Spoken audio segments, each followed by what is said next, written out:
Hey guys, Parallel here, and welcome to Star Trek Online. And take a look at this ship. This ship looks absolutely badass.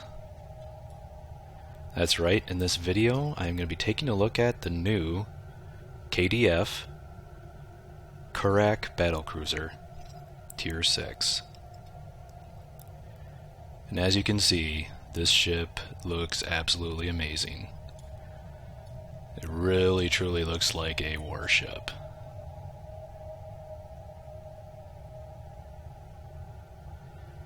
This has quickly become my favorite looking KDF side ship. Really did an amazing job on this cryptic. Really looks great.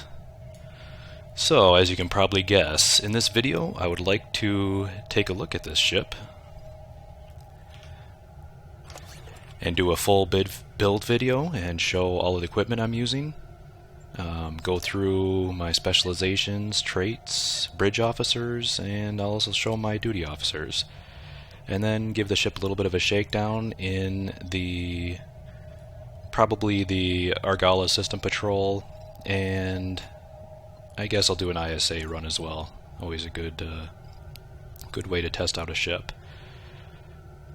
But yes, this ship looks amazing. I really love it. After I go through the build, I'll take a quick stop at the tailor as well, and I can show you some of the customization options on this, which are actually quite good. You can mix and match the ship between the new Kurak look and the Moog Battlecruiser, and by combining some of the parts, you can really get the ship looking pretty sick. Alright, so let's start out here and take a look at the gear. So for this ship, it does use the 5-3 configuration for weapons. So it has the 5 forward weapons, 3 in the rear, which is my favorite configuration personally. I love having the 5 up front, and if you like having a forward firing ship, this is the perfect configuration. You can have 5 dual beam banks up front for nice heavy hard hitting damage, harder than the beam arrays. Plus, you can fit in your 3 rear slots, you can fit the 360 degree beams, so they can also all fire forward. So I am using an anti-proton build. I would like to eventually try some other energy types, but at this point I've invested so much of my upgrades into anti-protons, it would be really difficult to change. So I'll just quickly mouse over them here. I am running all dual beam banks, Mark 14s. I do have a few at Epic, and as you can see, the mods are definitely not perfect, but they're decent. Mostly Crit D3, Crit H is what I'm going with there. And some Crit D2, Crit H2. And in the rear, I'm of course running the kinetic cutting beam, the ancient omnidirectional, and the crafted omnidirectional anti-proton beam arrays. And for my space set, I'm going to be using the Iconian set. So the Iconian deflector, the Iconian impulse drive, and the Iconian shield. And then I'll also be using the Elite Fleet reinforced warp core. I actually, at some point, I would like to exchange this for a Spire warp core. I just need to save up a few more fleet credits to do that. This is my KDF engineer that I'll be flying this in, and unfortunately my KDF side is a little bit neglected, so I haven't done as much fleet credit farming on this side, so I don't have the Spire warp core, which would be a good upgrade. For devices, I'm just using the Temporal Negotiator, the Nimbus Pirate distress call, and then the subspace field modulator you get from the quest. So for the console layout on this ship, you actually get 5 engineering, 1 science, and 4 tactical. So pretty heavy on the engineering. And as you can see, this is not the fleet version of the ship, so there's only 10 consoles instead of 11. Which is a little bit of a bummer. Again, I would like to eventually be able to get the fleet version, but that's a little ways down the road. So in the engineering slots, I have been using this console that came with the ship. This is the Ablative Hazard Shielding console. It has a passive bonus to shield resistance for 5%, and then a regeneration rate by 10%, which is not much, but the resistance is nice. But it does have an active ability to puts up a very large temporary shield, and then gives you a huge regeneration bonus once the shield expires. So it is pretty solid defensive console. I kind of like it. And since I honestly don't have anything better right now to fit into my engineering consoles, I've been leaving it in there. Makes the ship nice and tanky. Of course, Plasmonic Leech and Regenerative Integrity Field, the God Mode defensive console you get from the Kobali Samsar Cruiser. I am running the Assimilated module for the 2-piece set bonus with a Kinetic Cutting Beam. And the 0-point energy console just for a little bit of extra crit and power to subsystems. I am running just one plasma generating console, of course, because there's only one science console slot on this ship, but I am using it with the Flow Cap mod to help with my power levels with the Plasmonic Leech. And then for the 4 tactical slots, I'm just using the Tactical Vulnerability Locators with plus AP modifier, and they also give you the 1.8% crit chance. So that is the equipment. You can see I do have the Mastery rank unlocked here. I can quickly mouse over these. The Mastery, Starship Mastery, these get are I believe they're the Cruiser Mastery, so they are somewhat more defensive. You got your 25 physical and kinetic damage resistance. You got your 15% crit severity, which is nice. You got your 25 all energy and radiation resistance, and you got your plus 10% all hit points. And the trait you get with this ship is the Emergency Weapon Cycle. A very, very good trait. Most particularly because of the minus 25% weapon power cost. So it reduces your weapon power drain on your weapon systems when when all of your beams are firing, which is great. Keeps your power levels higher, keeps your damage up. So, and the nice thing about this is that since I run emergency power to weapons, I'm actually running a Drake build on this, which I can explain in a minute, but this actually gives 100% uptime with this trait. So definitely very worth it for the trait, and the ship itself is excellent. I've been enjoying it a lot. Let's go over here and take a look at the stats. 2,000 crew, and let's keep going here. Hull. With my gear, I'm getting a 76,000 hull. I believe it starts at 50-something hull. I can't remember the base hull. But it can be made to be a very tanky ship, and that's honestly one of the things I like about this ship. It's a good balance between tankiness of a cruiser, plus having the 5 forward weapon slots gives you a lot of punch, and the 4 tactical consoles is nice. So it's a good balance between offense and defense. With the Iconian shields, I'm getting 9,000 shield per facing. You can look at my resistances.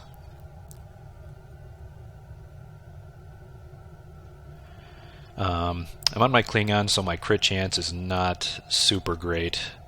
16.3% chance. I don't have, again, I haven't farmed a lot of fleet credits on this character, so I don't have Romulan embassy buffs to bolster up that crit chance. But I do run full pirate, so my base damage, full pirate traits on all of my buffs, so they do have a nice, the base damage is at least buffed up decently, even though my crit chance is a bit lower than I like it. And the inertia is 50, so not actually too bad for a cruiser. And then turn rate of 10 degrees. It actually, I think the base turn rate is 9, but with my gear I'm getting 10.9 degrees. So again, fairly decent for a cruiser. So it's not too bad to keep to keep enemies in your front arc to bring all of your dual beam banks onto them.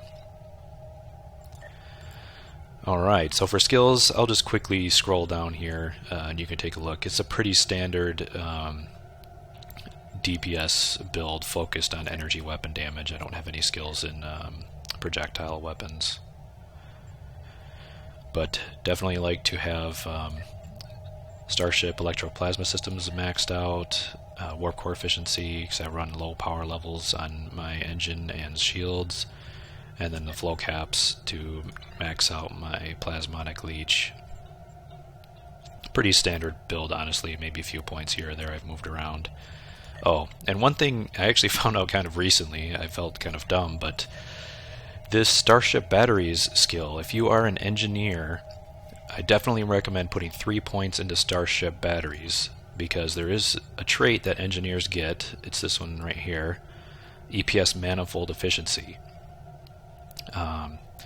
So when you are using emergency power to aux, engines, shields, or weapons, which I use, then this trait will cause all of your power levels to gain 10, so you get 10 power to all subsystems. And so here's the thing, if you put 3 points into that battery skill, it actually increases the duration of this to just over 15 seconds, which means as I'm cycling my emergency power to shields and emergency power to weapons every 15 seconds, you can actually have this up permanently. So basically, just make sure you get that 3 points in Starship Batteries, equip this trait, and if you are running a Drake build like I am, where you have permanent emergency power to weapons and shields, then you will get, this trait will give you just a permanent plus 10 power to all subsystems, which is awesome. I mean, stack that on with your plasmonic leech, you're going to have no problem at all capping out your power.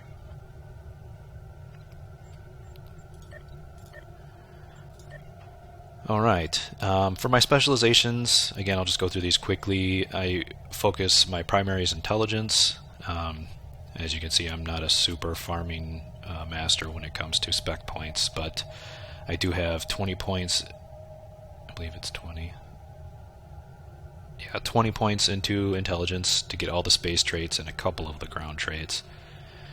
The one I really like from Intel is this one right here, space flanking, where you get a pretty solid damage and crit bonus from hitting the rear arc of an enemy, which is actually pretty nice. If you, when you're in the a lot of the in the ISA queue, when you're shooting at the transformer, you can actually shoot, and it's an immobile object, and you can shoot it from a certain angle, and you'll actually get this flanking bonus. So it's actually very nice. You can show that when I actually do the queue. And of course, the intelligence fleet is also a very good ability. The rest of these are just, kind of so-so. They're decent. I am also running pilot as my secondary. Of course, the awesome rock and roll, which is great for clutch immunity. If you ever need to absorb a large incoming hit rock and roll, and you are immune to all incoming damage. I also am rather fond of the attack pattern expertise, which whenever you activate an attack pattern, you get 5,000 some temporary hit points, which is great when you're cycling. If you run 2 attack patterns, you're cycling these fairly regularly, so this adds up to quite a bit of of a buffer, a hit point buffer over the course of a fight. Alright, so for traits, I'm running accurate and elusive, so 10% accuracy, 10% evasion or defense. Pretty solid traits, I always run those. A warp theorist for a little extra EPS transfer rate and a little bit more power levels, not a whole lot honestly. Beam barrage, which is what you get from getting your beam crafting skill up to rank 15. Very good skill. One of the, almost key on any beam build. Especially now since this has been buffed, so it lasts for 30 seconds. It's easy to keep up these 3 stacks perma for 6% to all beam damage. So very solid ability. If you're an engineer, you definitely got to run EPS manifold efficiency, which I just explained. It synergizes really well with the battery skill. I do run Techie just for, it's a little extra incoming hull heal. It's honestly not a great ability. When I get another ability, I'll probably this will be the first to go. I am also running Anchored for the stacking damage buff you get when standing still. I'm also running Point Blank Shot for the extra bonus energy damage when you are within 6 kilometers of the target. And, I'm running Orbital Devastation. This is actually a ground trait, but I'm too lazy to switch out my traits all the time, so I just keep this one equipped.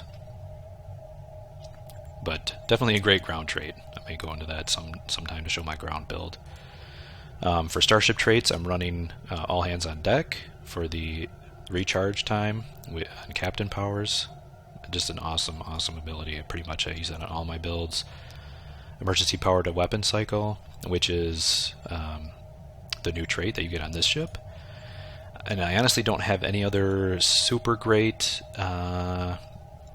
traits, honestly, on my Klingon side, unfortunately. I am running Improved Brace for Impact. Just it gives you a nice chunk of hit points if you are going to take a big incoming hit. I do like it. And I am running also predictive algorithms, which you get from the intelligence specialization. These two are honestly not super great, so I wouldn't mind swapping them out. I would like to also try a Greedy Emitters build at some point. Unfortunately, trying to fit in an Energy Siphon, Tachyon Beam, or Tychon's Rift into this ship is not easy because you only get 2 science stations. So that might be something I look to in the future. Okay, for my space reputations, I run, of course, Precision. Pretty much staple trait for all builds. 4 crit chance, no-brainer. Also another no-brainer, Advanced Targeting System, 16% crit severity. Pretty much a key for all damage builds. I am also running Aux Power Aux Power Configuration Offensive, the new Kara trait at Tier 4. This also gives a good buff based on your Aux Power. And this is actually a Category 2 buff, so it's actually very strong, which is why I don't like running like an Aux to Bat build where your Aux Power is always low. I actually like to keep my Aux Power high for this trait. And finally, I do run Auxiliary Power Configuration Defensive because I like to have a more tanky build. Which again, this is a great trait for, gives you a solid defense bonus based on your Aux Power.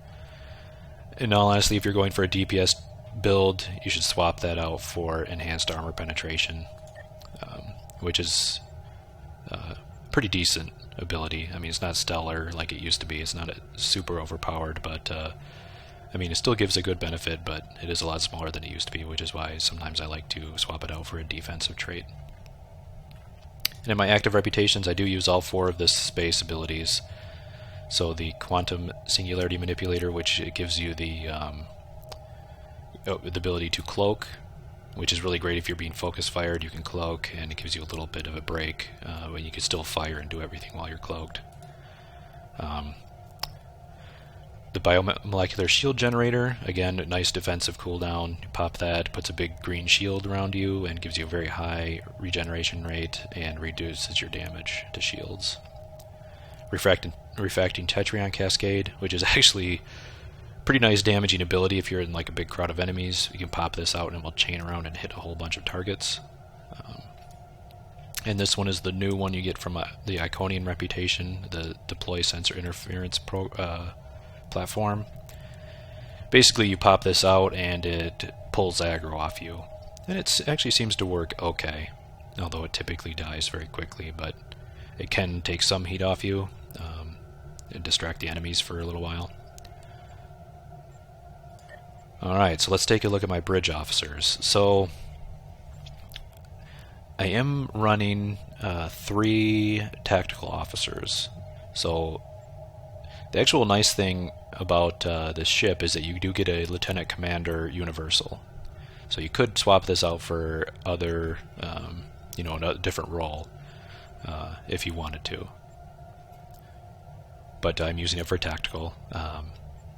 And you do get a Lieutenant Commander Tactical Intelligence, and then an Ensign Tactical. So as you can see, I'm running 2 copies of Tactical Team. I'm running 2 attack patterns, Beta and Omega. I'm running 2 Fire at Wills, and then of course the incredibly amazing, absolutely amazing power Override Subsystem Safeties 3. When you pop this, it increases your max and current power levels by 50. So basically, that takes your weapon's power from 125 capped up to 175 for a short time, and it makes a massive. If you ever need to, need a burst of DPS, this is an amazing ability for that. It makes a huge difference in damage output. All right. I am running in my engineering. You do get a commander engineering, and here I am running emergency power to shields 1, engineering team 2, which I like to run in case if you run this along with your override subsystem safeties, you can actually prevent the system going offline at the end of the duration. Emergency power to weapons 3, and I'm running aux to Sif 3 as well. I do really like this ability because it has such a short cooldown. So it is a good survivability. If you were going for more of a damage build, you could of course put in like I'm blanking on the ability name right now. Directed energy modulation. You could put that in, and especially if you have the Marion Francis DOF, that would be a pretty solid DPS bonus. That DOF is incredibly expensive. I don't have it, so I instead just went with a little bit more survivability. And that brings me to then you just have your last slot here is a Lieutenant Science, which you just get the 2 science abilities, which is why it's kind of hard to build a fit a tachyon beam or another one of the science abilities that will trigger the greedy emitters trait. Well, I really do want to try somewhere to fit a greedy emitter trait. The problem is that I always like to run these 2 science abilities. I always like having science team to get rid of the science debuffs like placates, and I always like running the hazard emitters in case of plasma fires and things. And it's hard for me to get rid of one of these for that greedy emitters. But you could do that if you were willing to give up a little bit of survivability. You could do that to increase your damage. Alright, and finally, my DOFs. So let's take here a look at my active space DOFs. So I am running Agent IL, this as a shield distribution officer. It gives you just basically a small heal when you're running attack pattern beta, or when it's up. So it works pretty good. It's a pretty small effect, but it's it's decent. I don't have any other great space DOFs really, so I am running Con Officer to reduce the cooldown and improve the effect of the tactile team. And then, like I said, since I'm running a Drake build, I do run 3 damage control engineers. And the way these work is each one of these gives you a 30% chance to reduce the cooldown time on your emergency power to subsystem abilities. So since I'm running shield and emergency power to weapons both, each time one of these triggers, you get 3 chances to reduce the cooldown time of both of them. So basically this is the Drake build where you only need 2 of these abilities cycling, and thanks to having these 3 DOFs, you have a pretty close to 100% chance of having full uptime on both of these abilities. There is, RNG being what it is, it doesn't always give you 100% uptime, but it's generally pretty close. Honestly, if you're looking for perfect 100% uptime all the time, you're going to want probably to run 2 copies of these abilities. But like I said, I don't have any really great DOFs, any of the really awesome expensive ones on this character, so to me it's better just to, I might as well use the 3 DOF slots for the Drake build and save myself having to run 2 copies.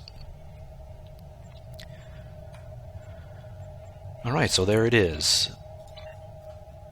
And yes, this ship does absolutely look amazing. So before trying this out in an ISA, I am going to run over to the Starship Tailor.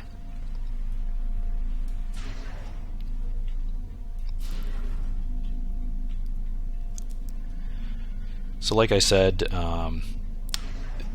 this ship has some really neat combinations you can do in the Tailor when you combine the Kurak look with the Moog. I honestly was looking at the initial screenshots that came out for this ship. I was honestly a little bit concerned by the default look, which here, why don't I show you? So here is the default look. It's honestly not too bad, but I guess the front, the forward section here just doesn't look super great. I'm not overly fond of the kind of the boxy look there. But fortunately, you can just go over here to the head of the ship and you can change it to the Moog, and it fits in perfectly. Honestly, this is a really fantastic looking. I like it a lot.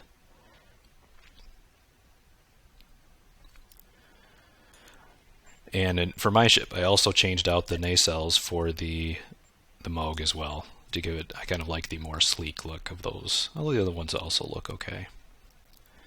And that's pretty much it. You can change around the pylons if you want to have the more. I kind of like the sloped pylons of the Kurak, but you can switch it to the Moog. You could change the weapon pods to the Moog. I actually do like the weapon pods on the ship. The dual beam banks do actually come out of that location, which looks good. The mission pod is just that little area on the top. Yeah, not a huge difference. If you like the wings, you can just leave it there with the Kurak.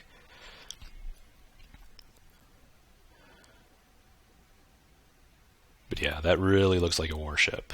I like it a lot.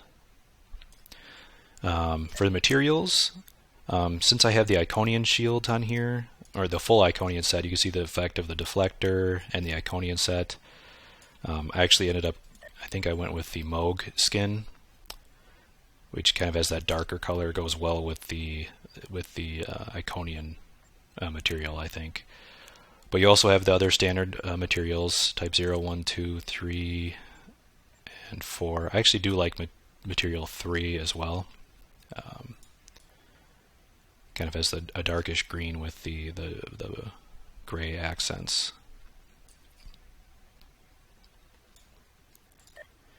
You also have your upgrade skin and a veteran skin.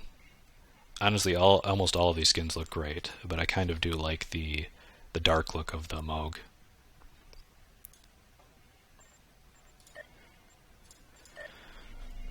Alright, so that's the look of the ship. Let's go ahead and queue up and give this thing a try in combat.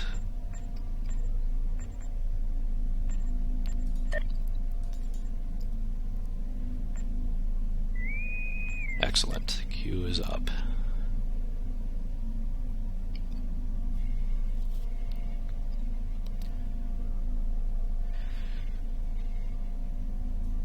So I have tested this ship out a little bit, and I am pretty happy with it. If you saw my last video with the reputation grinding, this was the ship I was using for that, and it definitely gets the job done quickly.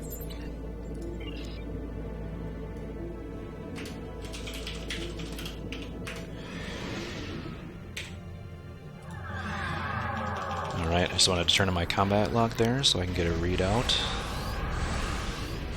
You never know with a pug how it's going to go, but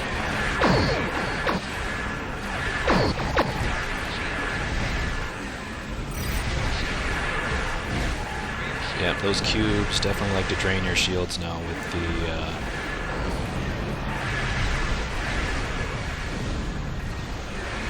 with how they buffed Tachyon Beam.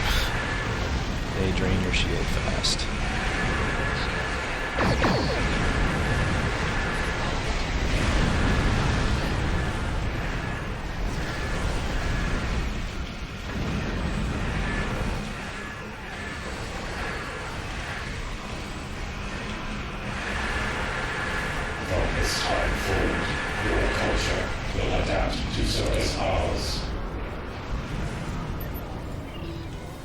Alright, there we go. Seems to be about an average team. We'll see how we do here.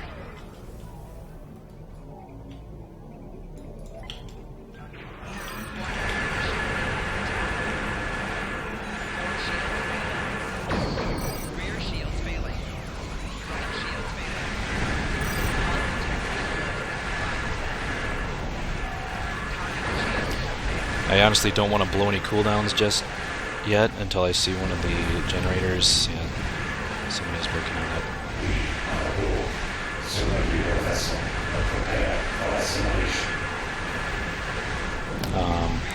Because this group DPS is not super great, so I'm a little bit concerned. Oh, he did blow up. Okay, let's activate all cooldowns.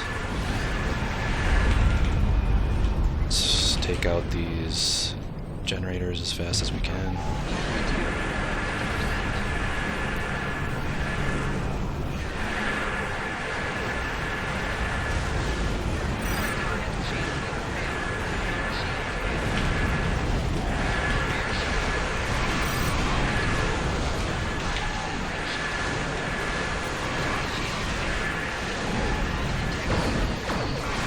I'm really taking some focus fire here.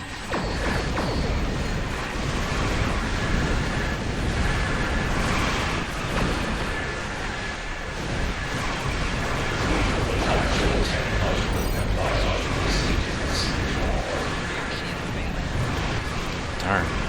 Wow, I took some heavy damage there. That's not good. That's definitely not good.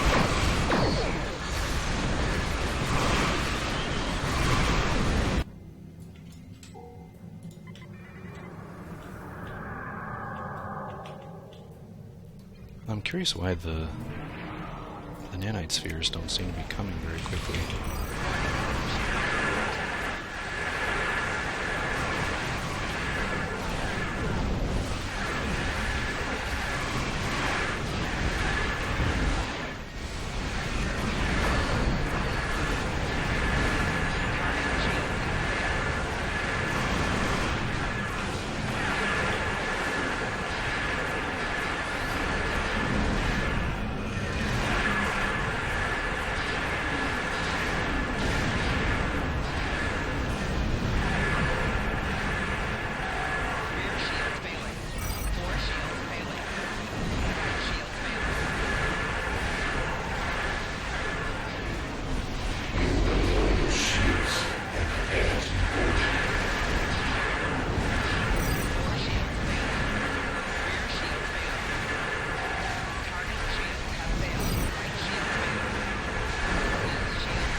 Yeah, but can you see as soon as you hit the override subsystem safeties, it does make a huge jump in your damage.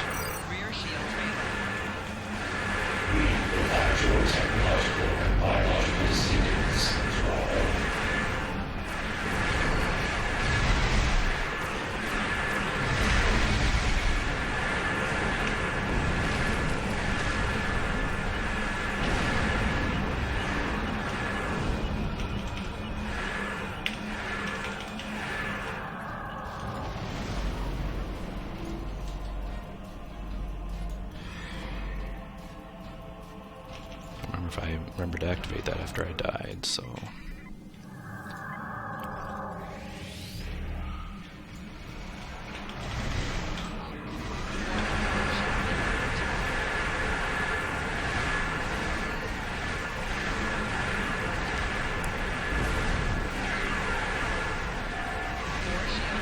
Yeah, you can see that one person down there attacking the generator.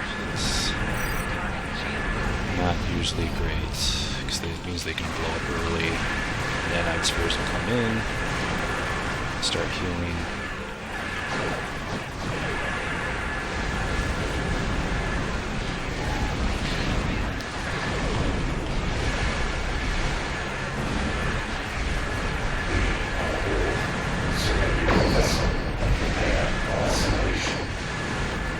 Let's see if we can't get this done in time.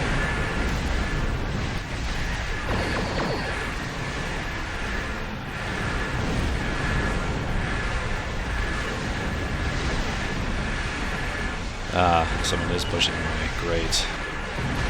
That is fantastic. That person is saving us right now. So definitely a lower DPS group here.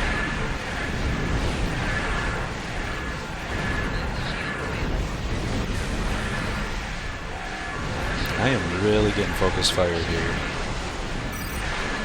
Okay, let's use this.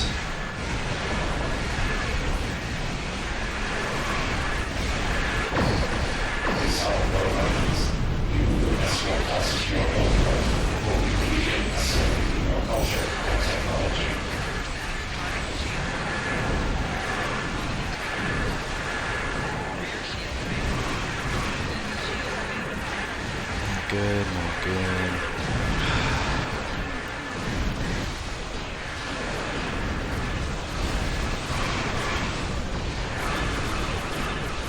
Yeah, this is pretty rough.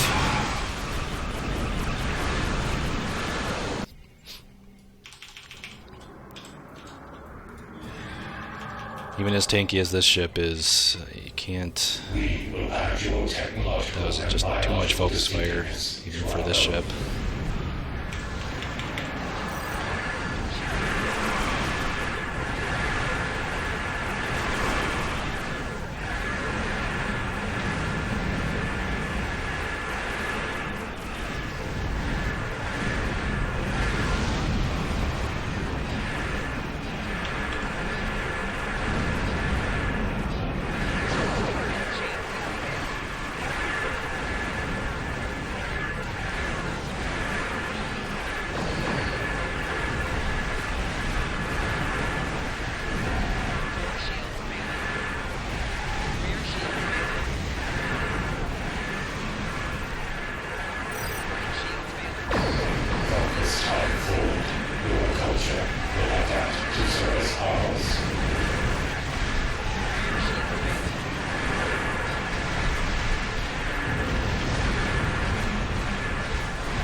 As you can see, even though I'm tanking pretty much everything, spears, cube, gate, still can take a decent amount of damage.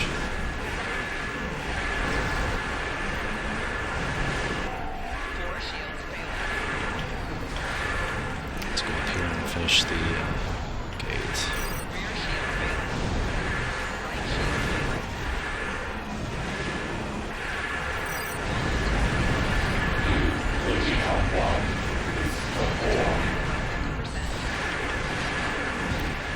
Holy cow.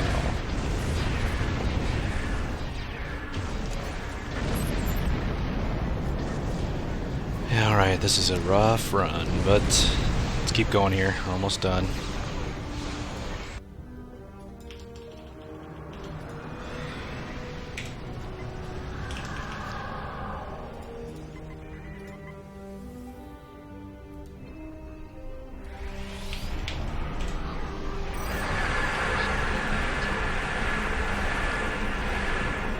You see that one tachyon beam like drain 100% of my shield. Shot board guard these days, ever since they buffed the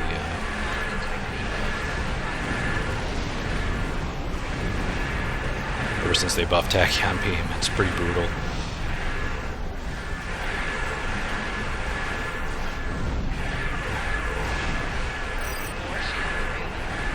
Since I am taking all of these anyway, I thought I might as well get them both in my arc. Do a little extra damage with both. Having the fire at will hit both targets.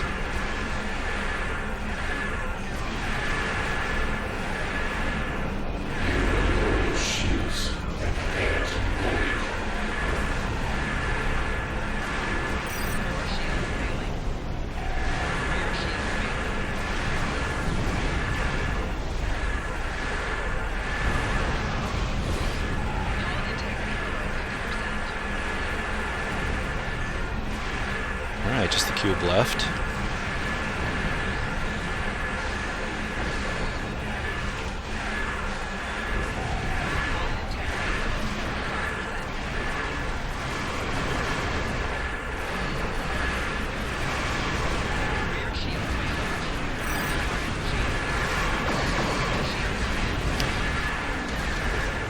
Yeah, in all honesty, it would have helped my survivability at least a little bit if I were running the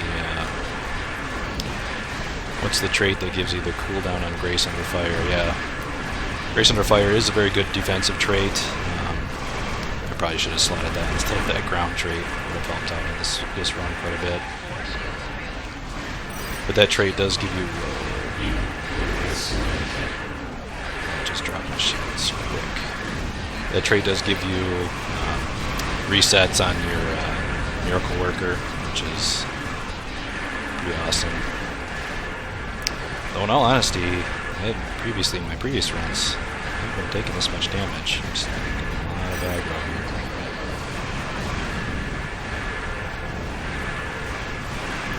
As you can see though, this is the ablative shield active. It's pretty decent. It gives you a good chunk of shield, gives you a nice heal when it wears off. It's definitely helping. Oh good, my Samsar console's back up. There we get low again, it shouldn't have too much of a problem.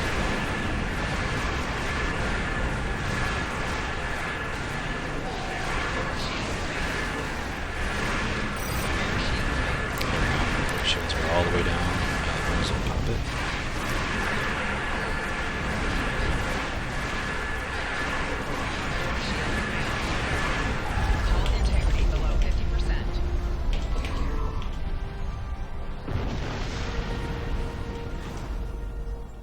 Alright, and there we go.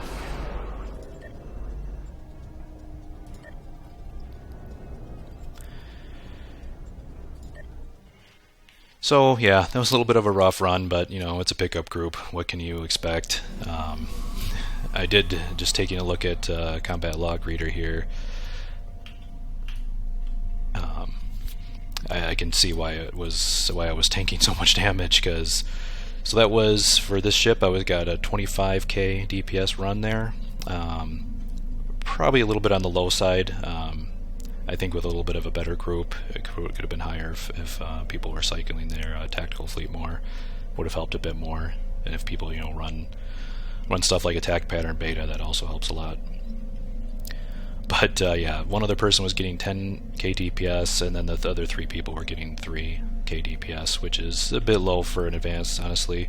But we did it. So, you know, as long as we get through it, that's all I care about.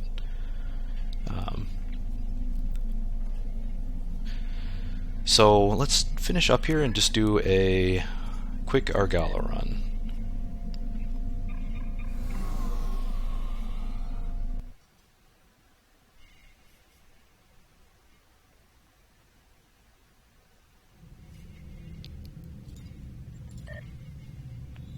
I'm actually thinking about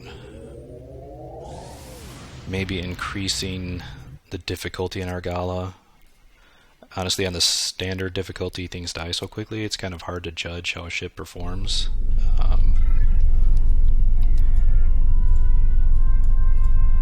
Yeah, I'll think about that. I guess for now I'll just do a standard Argala that everyone is probably used to, just on the normal difficulty.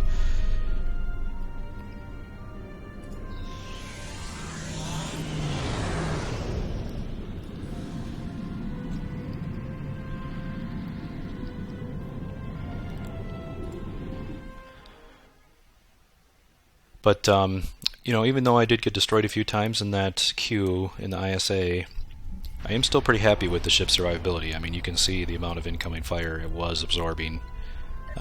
And I'm not really a full tank build. This is a combo DPS and tanking build, so did a pretty good job. Certainly a lot better than, like, for example, when I was testing out the Nandi. That was pretty squishy ship, so I'm appreciating the extra toughness of this ship, though it is definitely not invulnerable.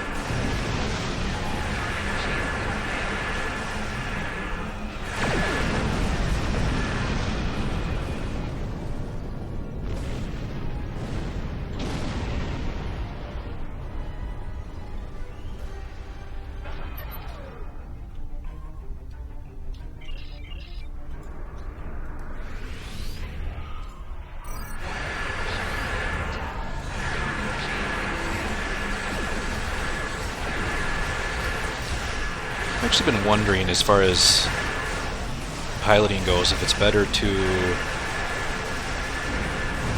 use Radion inversion and OSS at the same time, or if it's better to alternate them. I mean, I would think it'd be best to use them at the same time, right? Because when you increased your energy cap up to 175, you'd want Radion inversion should keep all your weapon power drained and should keep you right at the cap, right? I'm thinking that'd be the best way to do it. I'll have to test it out a couple different times and see how it does. But yeah, as you can see, I do like to,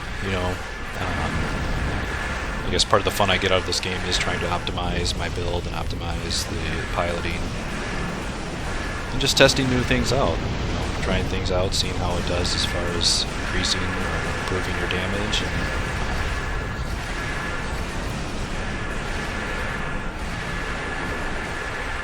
yeah, that's just, part of the enjoyment I get out of the game is definitely trying to optimize things.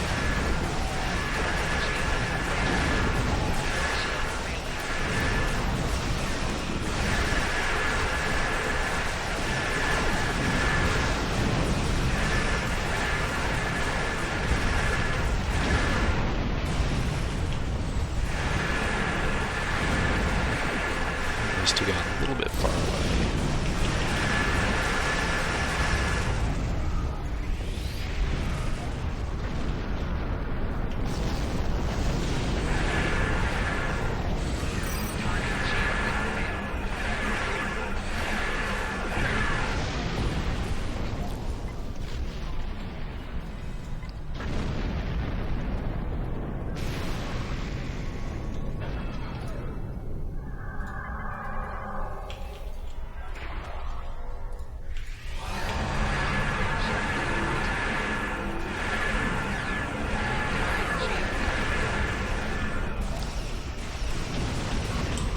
They disable my weapons.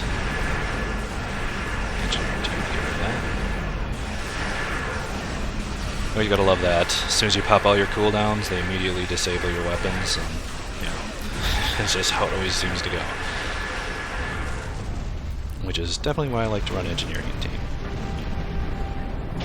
There it is. I mean, you can see this ship definitely makes short work of Argala on standard difficulty, so it really is a good ship. I'm definitely enjoying it. I do find it to be a survivable ship, and also providing a lot of damage. I think probably my only criticism would be the lack of science consoles. Yeah, just the one science console. That's honestly, that's not good. I do like to have more in there. Now, if you do get the fleet version of this ship, you do actually get 2 science consoles, so that's a nice little bonus. Definitely worth it. It is something I do plan to do at some point. But yeah, I would have liked to see maybe one of these engineers engineering consoles be a science console. I think that'd be a little better setup, but otherwise, pretty great ship. I mean, it's fairly maneuverable for a cruiser, and it's a really good balance between tankiness and damage output. And yeah, and the looks. It is. Go away. I can't really see the ship, unfortunately, with the dialogue box there. But yeah, the looks of the ship are amazing. Cryptic really, the Starship designer really did a great job on this one. Really good looking KDF ship. Has some, the classic KDF look with a more updated